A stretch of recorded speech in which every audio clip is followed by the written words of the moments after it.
what are some healthy coping techniques? The most important thing to know is that it's very normal at this point in time to be feeling isolated and to feel some anxiety and maybe to feel some depression. So healthy coping techniques can be anything from engaging in mindfulness practices, meditation practices, making room for your hobbies and your interests. So I always talk to my kiddos about this. This is something I talk to them about daily. And some of the things that they tell me they like to do is music. Music is really, really big for our kiddos. So that's a healthy coping technique. Breathing, so like mindfulness meditation and doing some deep breathing.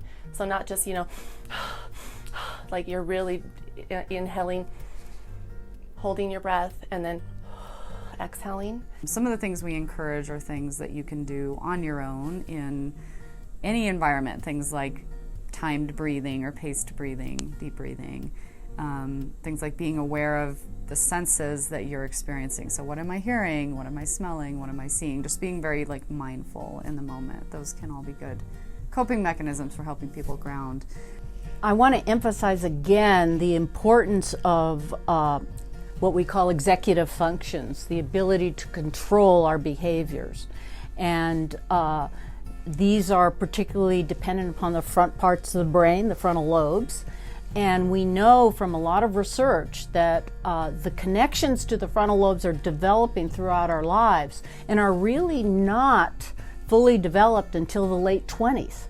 So what that means for adolescents is that it's a little bit harder to use those executive functions just because the brain isn't as developed to do it.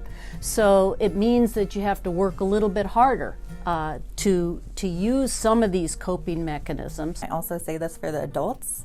We also need healthy coping techniques. Physical exercise, that will help too to reduce stress and anxiety and depression. Being outside in nature, there's a lot of studies that prove that nature really does help with your body, mind, and spirit. So all those things, and of course eating healthy, eating healthy and drinking lots of water.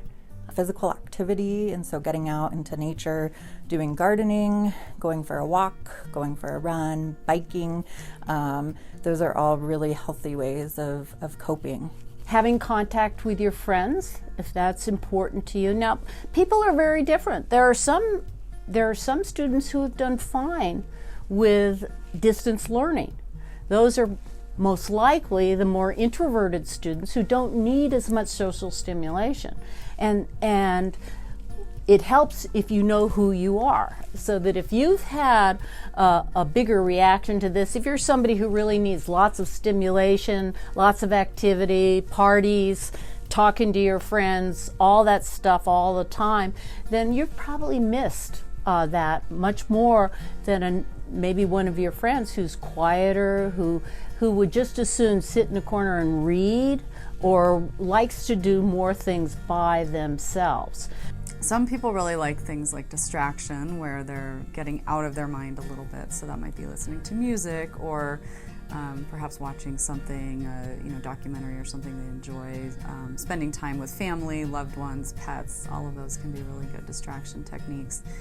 And then for other people, they like to do more processing. So they like to write, or they like to talk with people about how they're feeling. Having positive self-talk, when we're really upset, we tend to say negative things in our mind about ourselves. So being kind to ourselves and having positive talk, those are all awesome. And so it really is about finding what helps you and engaging in that more. All of these we would consider coping techniques because they, generally help people connect with a different or deeper part of themselves that's often a little bit more grounded and less dependent on the stress around us.